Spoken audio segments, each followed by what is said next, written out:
My toes barely touch the surface when I see something glimmer.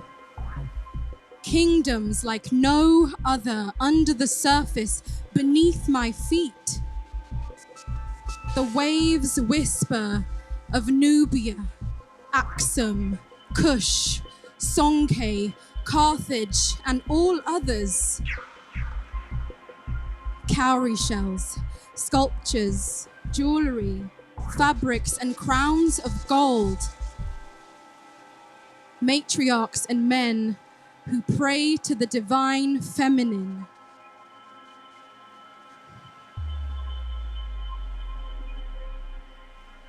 I see vibrations. Little rings on the water expand and disappear to the sound of the drums from the deep. It becomes stronger and stronger, builds to a crescendo from the heart of the sea. Even the fish pull away, and I want to run, but my legs won't move. I stand paralyzed. A hand reaches out from the deep and grabs my wrist. The grip is tight and heavy from the chain, but the hand doesn't quiver. They are coming. Boats are coming. They are coming like ghosts on the ocean to take everything that's not theirs.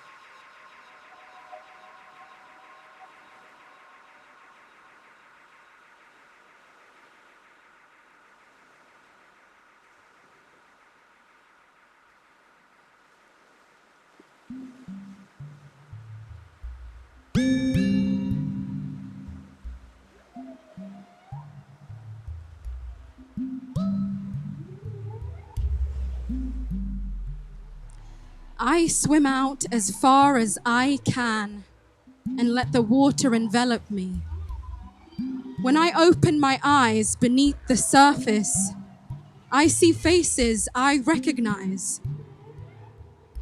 I open my mouth and notice that it doesn't fill with water, but the words come out like a sword through stone, and we speak of everything I thought I had forgotten. I swim back to land and I leave watery footsteps behind me in the sand, grateful for finding strength through my family again. My path opens. The road expands, grows and stretches further than I can see. I have to go forward. Must go forward.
You feel safe with me.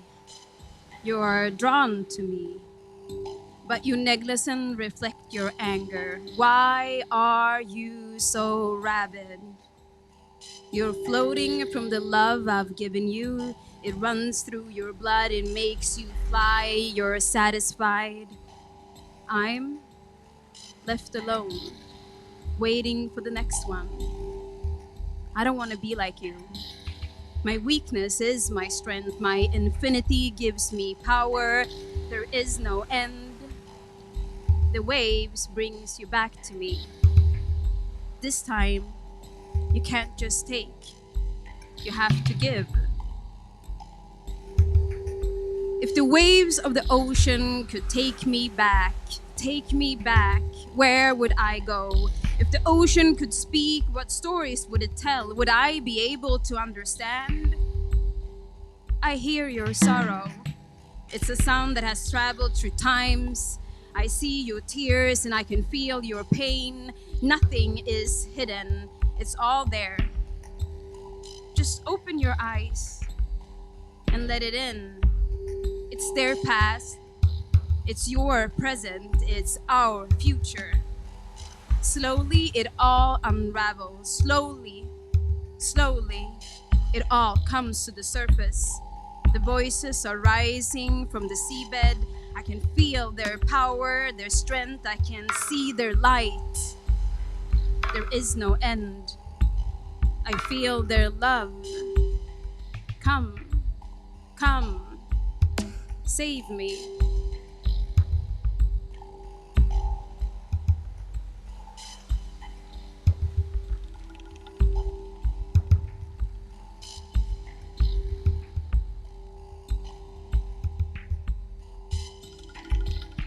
By the early 1500s, black explorers were coming to the New World.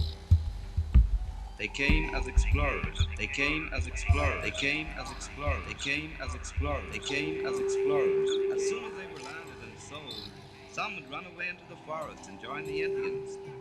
No man wanted to be a slave. No man wanted to be a slave. No man wanted to be a slave.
Du har utfört en akt av självhat så djup att den har skickat vågor genom universums vävnad. You have committed an act of self-hatred so deep it has sent waves through the fabric of the universe. Jag vill bli fri, men de drar ner mig och håller mig i bojor. Deras sorg, båda de. Redan i magen söp jag in den genom navelsträngen. Har det i blodet. Arvsmassan. En kod, men jag är en hacker. Jag gör om, installerar virus och får strängen att spricka i sina sömmar utan att kunna dela sig. Hon säger, du har din gammelmormors näsa. Hon drunknade i badet. Hon säger, du har din gammelmormors ögon. Hon förlorades till havs, lämnade sina döttrar efter sig. Du har mors färg. Hon la sitt vattenglas i dina händer när du sist talade med henne. Hon sa, svälj dina tårar. Lär dig att stå ut. Drick detta, så blir allt bättre. En läkande ritual. A healing ritual. This is how you do it. Are you ready? 1. Stand up straight. Make sure you hold your head up high. 2. Close your eyes. 3. Take 3 deep breaths. 1, 2, 3. Feel your breath all the way to your sex. This is where we find our power. 4. Say your name. Say your name. Say your name. 5. Open your eyes. Say it again. Remember how this feels.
See how you can catch me running with all the strength I have to tell the news to my people that striving is our goal and purpose. Adastra per aspera, we just trying to reach the surface and unlock these mental barriers that steady be blocking us. Aketi koti. See, these might be the keys that can finally set us free. So let them all know that freedom is coming. From the horizon, I can hear them humming. Black lives matter. Black lives matter. Black lives matter. From this day on, this be my mantra. With tearful eyes, I can feel the blood soar at the thought of those that have gone before, downbeaten, trampled to the floor. They no sabi me. They no sabi we. They man that out of me, Mati. Boy, they not me fayanti. See, I refuse to be limited. Refuse to be categorized. Refuse to be indoctrinated. Refuse to be assimilated.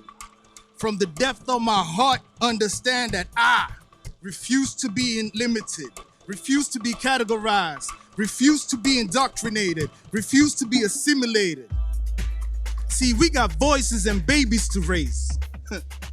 Why do I need to put words to all these bizarre and extreme memories and experiences? See, we do this for all of those who've come here. All of us who fled from here, and all of us who are still here. Yeah, all of my people. See, we refuse to be limited, refuse to be categorized, refuse to be indoctrinated, refuse to be assimilated. From the depth of the darkest and blackest and deepest of oceans, understand that I refuse to be limited, refuse to be categorized, refuse to be indoctrinated, refuse to be assimilated. There's some ghosts from the past holding on to the future, making it hard for the present. We all yet got to learn our lessons. There's some ghosts from the future holding on to the past, making it hard from the present. We all yet got to learn our lessons. There's some ghosts from the present, making it hard for the past. We all yet got to learn our lessons.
Okay, just let me know when you want me to. Let's go. Okay, first of all, welcome everyone. A big congratulations to Stoff and the Fringe must go on, and to people that took the time at distance to be with us here, but particularly from us at the National Black Theatre of Sweden. And Stoff's loyalty, thank you, Stoff's loyalty to us so far every year, so good. But most of all, I must commend all of the artists involved. My name is Josette Bushell-Mingo, and I am the artistic architect of this organization, i.e. to build in order to leave behind. So about 20 minutes, more or less, reflection on this piece of work. Where does it come from? Why? When Stoff asked again for the National Black Theatre to do a piece of work, one of the things that certainly draws me is trying to create a work where we didn't have to justify our symbols to a white audience. We could look for a vocabulary, we could look for a way of expressing ourselves that would resonate to our Black community, to try to find a way of both healing and ritual. Inspired by the artistic collectives, particularly in the United States, but elsewhere on the Pan-African experience, was really artists that got together. I mean, got together. These people actually put this together this afternoon. This was the idea of taking intellectual ideas and thoughts and feelings and bringing together an eclectic mix of Black artists to respond to a theme, an idea. And the reason that Black Ocean came to me was the ocean of feeling that is going for us as a Black community now across the world because of the movement that's happening, the continued brutalization of us as Black people, and the structures that exist to make that happen. So there's a vast ocean. So the idea was then to take the idea of ocean and bring together people who I thought were brave enough and mad enough and excited enough to meet these ideas. And what's very important, we have here Raymond Perotti, musician, writer, and much more. And Senite here as well, actress and writer. And then we have, we have Tarika, dancer. We have Nancy, who's the associate artistic director, actress. We have Kayo Boy, fantastic writer, who's just had one more books released. We have Mark and we have Lamin. So these are, and they come from writer, dancer, a complete, and to meet what happens when these artists come into a room, or in this instance, come into a Zoom and start talking and responding. And the only thing was that whoever is watching, that for us as a Black community, and that the images that are on stage were both simple and deep, and the resonance of that this piece was created. So that's where it came from. I was curious as well as an artist to find out what happens to us under these conditions. What happens to our bodies, the nerves upstairs, but then something happened when you came on here. What changed? And I find that exciting.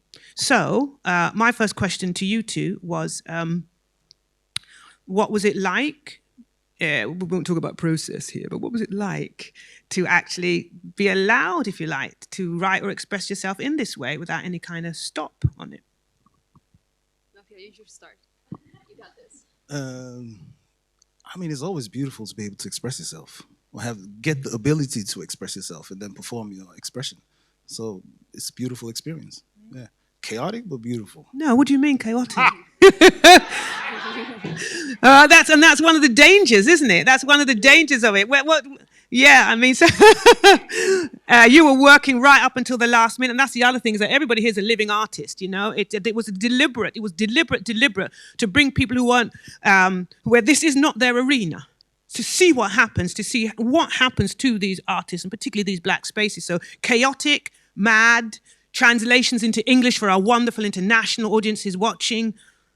And still, for you, Senite, how? Like you said, trying new stuff. So I got to write for this, and that was very exciting. I hadn't really written anything that for something like this before. So expressing myself,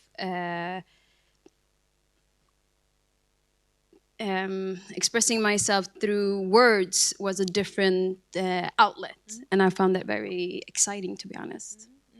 And also as well, did you find to a certain extent that because not happens all the time, but when we are in these spaces, we just talk about the work, right? That's the difference. You want to?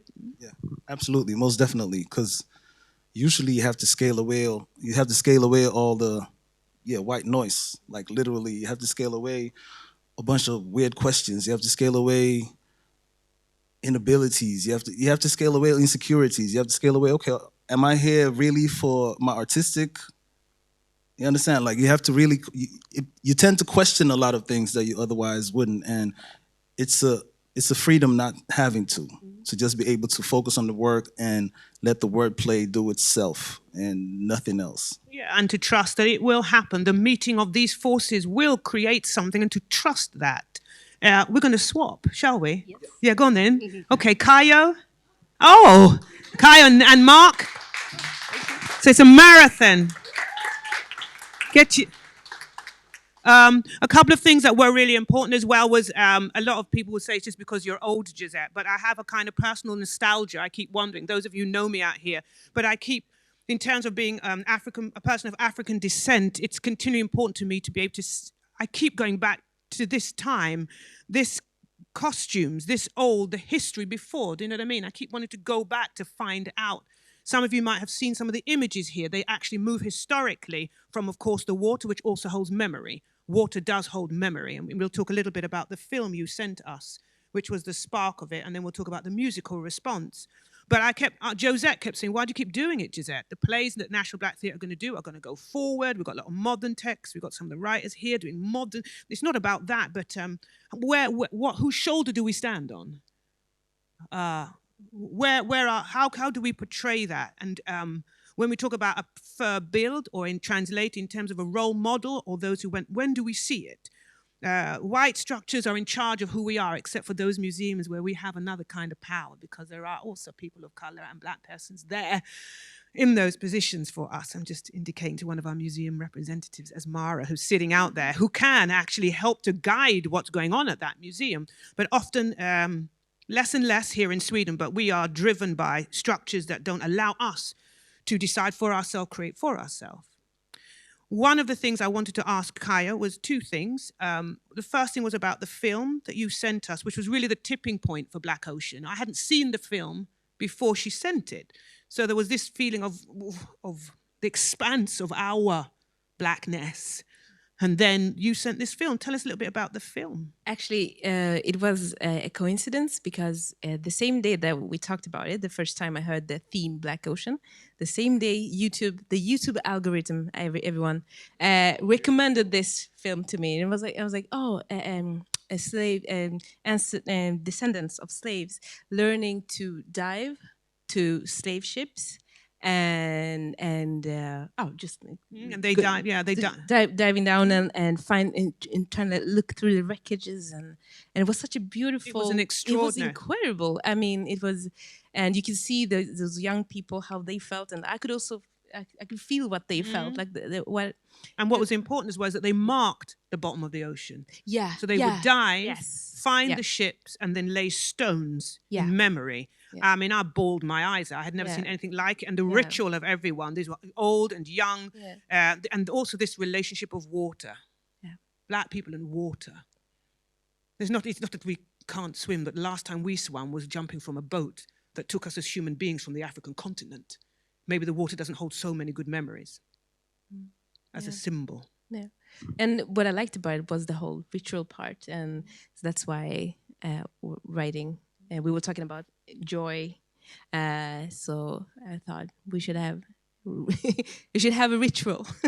Tell me a little bit. Tell me about that ritual at the end. Why did you choose those specific things to do? Well, it's the most closest. Breathing. There's so much with breathing because when we panic, we stop breathing, and breathing opens up a lot of things. I mean, it opens up our bodies, it frees us in a lot of ways, but also we have a possibility to think and we calm down. There's so much things with breathing, and it's so simple. It's such a simple thing, and we can do it. And so a ritual that that was about breathing, but also about like saying your name, that, like, centering you into your own body and your own person. And this is such a, like, it's simple, but also it felt like it felt so, it felt like I didn't come up with it. It feels like it's just such a natural thing to do. And also, it's very, very meditative what you wrote Yeah. in that last bit. You remember when all of them just breathe in and breathe out, something that we're all having to do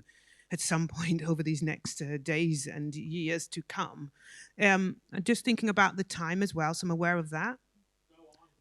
Who said that? Oh, the person who's running stuff. Go on. Let's talk a little bit with Mark then. So again, we've got writer, novelist, together with composer, musician, activist. All of them are activists combined with filmmaker. What a flavor. Tell us a little bit about your response to it in terms, let's start off, of course, with the landscape that you chose.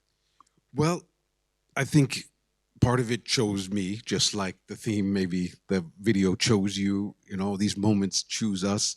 I was very happy to participate and happy to be able to bring in something that I have believed in for a long time, which is, of course, the Africans who jumped overboard or were thrown overboard, reincarnated into dolphins. This is a theme that's actually been in my music for many years.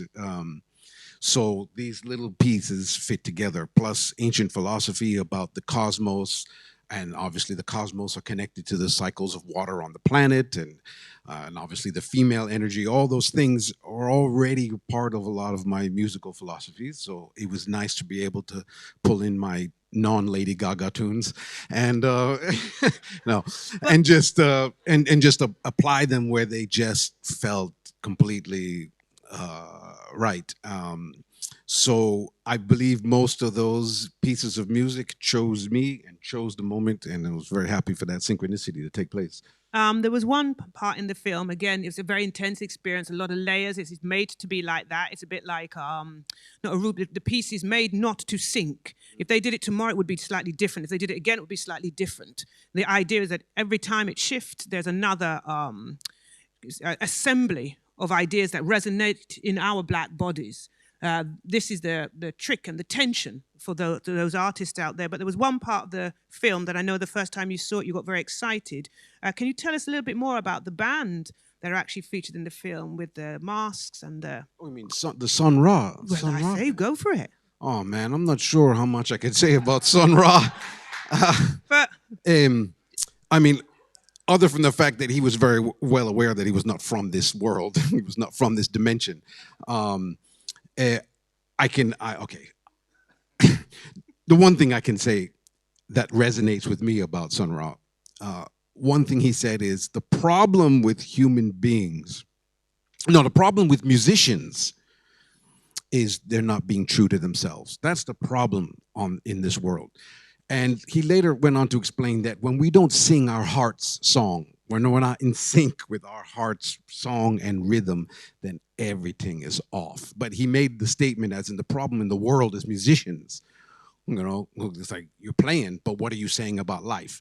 So what you just said about when you cried seeing that thing and the breathing, not all of this was random. There's some samples and sounds in there that was my voice inside of the Great Pyramid of Giza.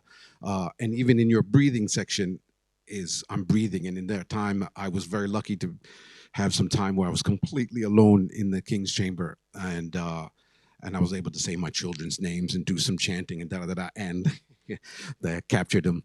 Just capture it. Yeah. So, I mean, and I cried my eyes out when I was in that room and was able to have that opportunity to connect with the ancestors and the cosmos at the same time. So.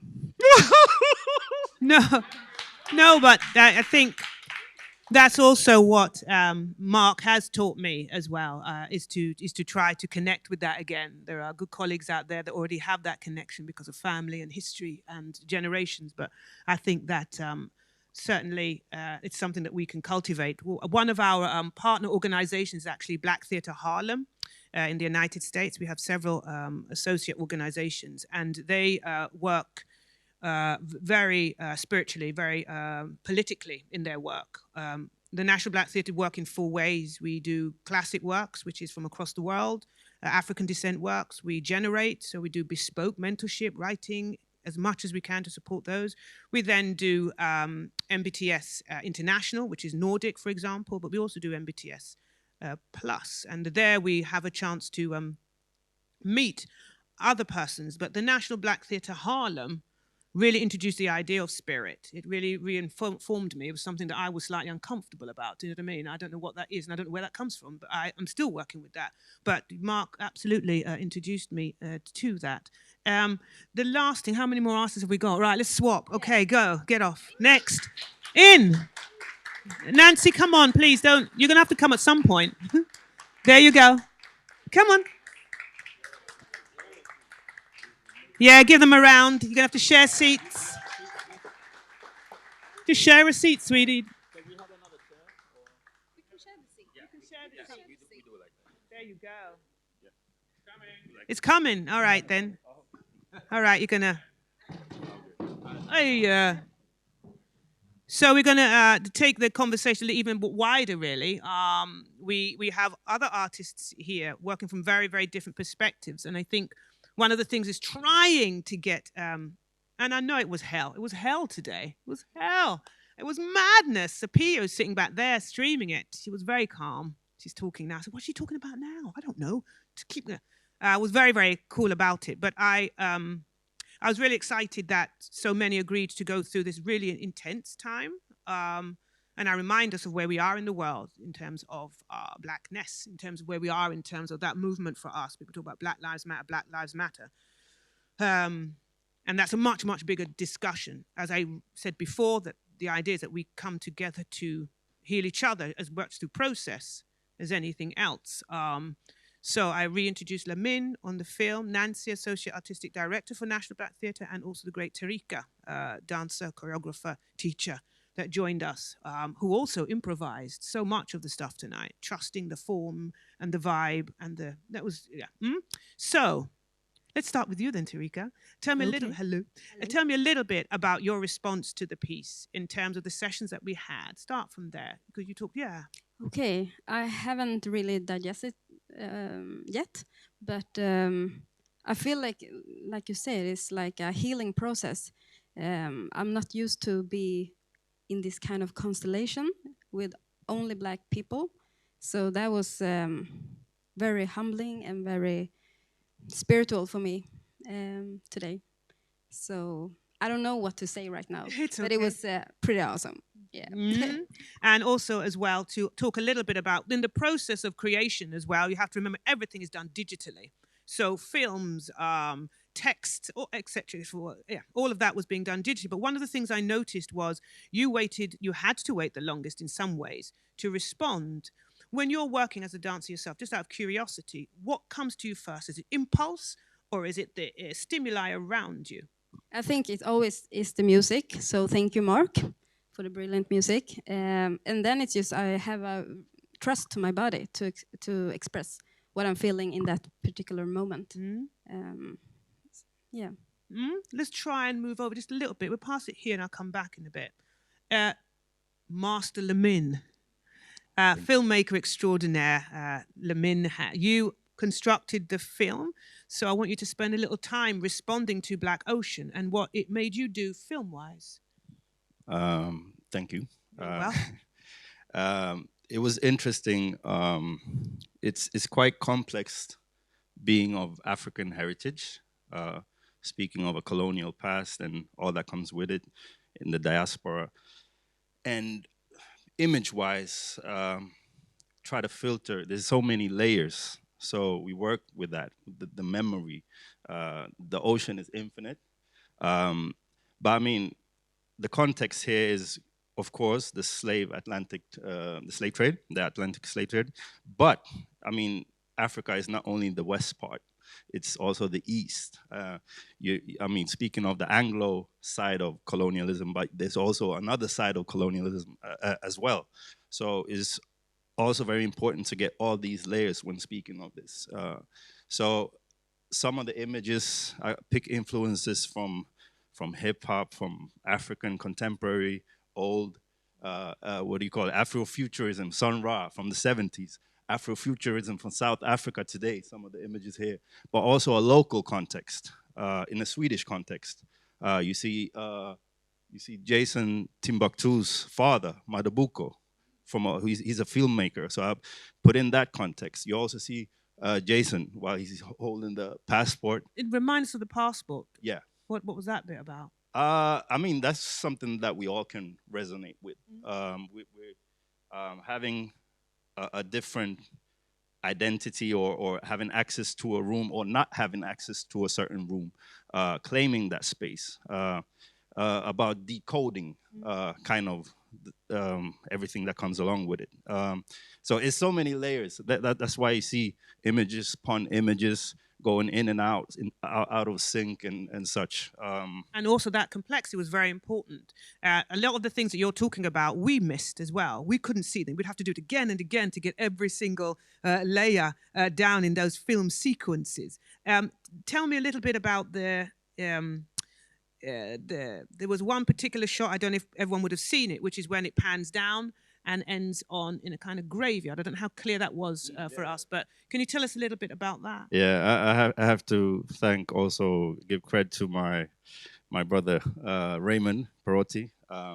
Actually, some images, I mean, it's from all over the world, basically. Some of the images is from travels I made. Some of the images is travels from Raymond Perotti's home country, Suriname, in the Caribbean and South America.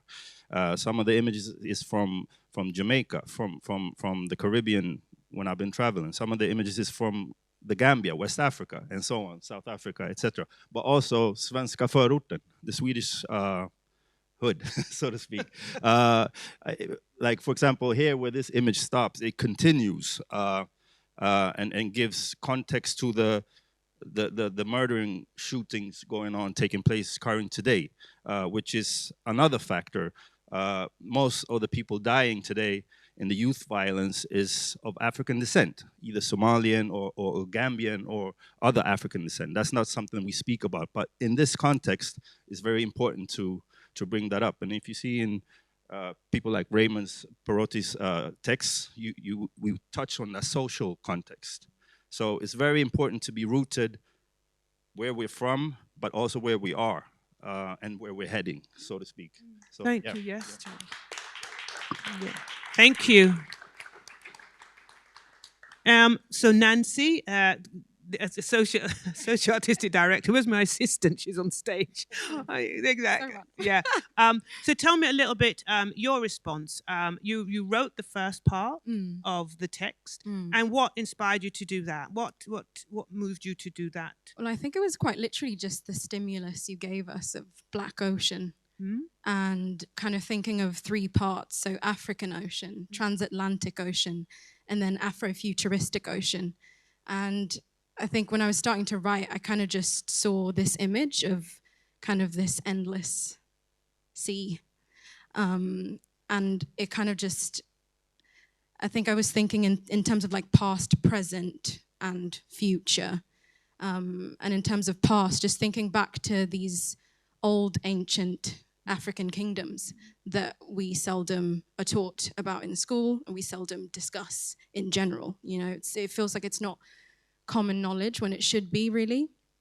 And then kind of moving on from that, and that part being quite joyful because it's the beginning.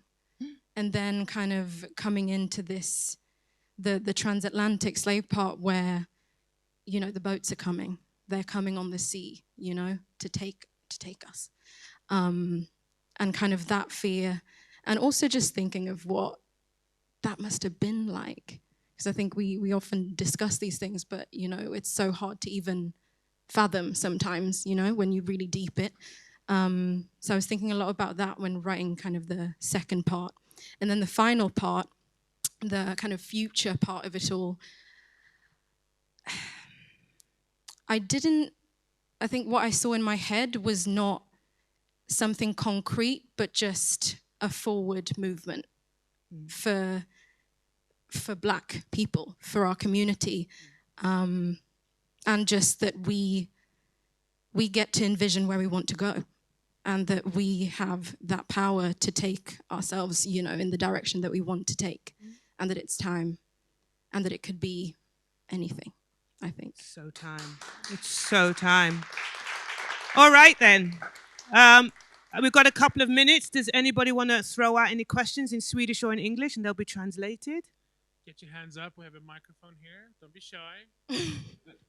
Aye, steady.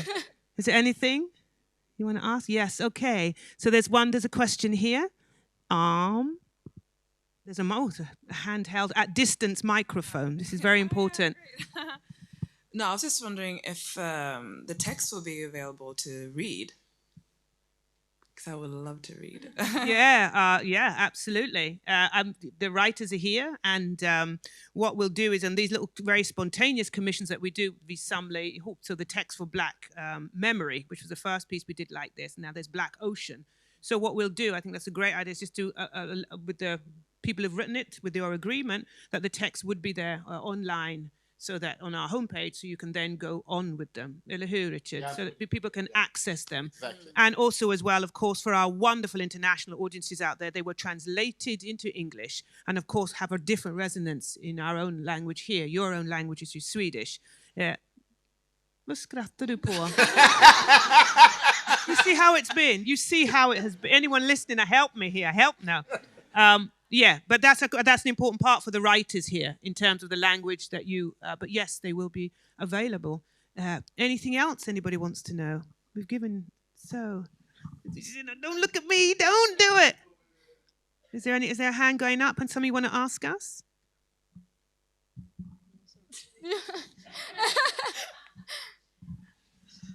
Well, if we don't have any comments, no more hands. Thank you so much. Huge applause. Thank you. Thank you from Team Stoff. Thank you. Everybody back on, thank you. Over to them.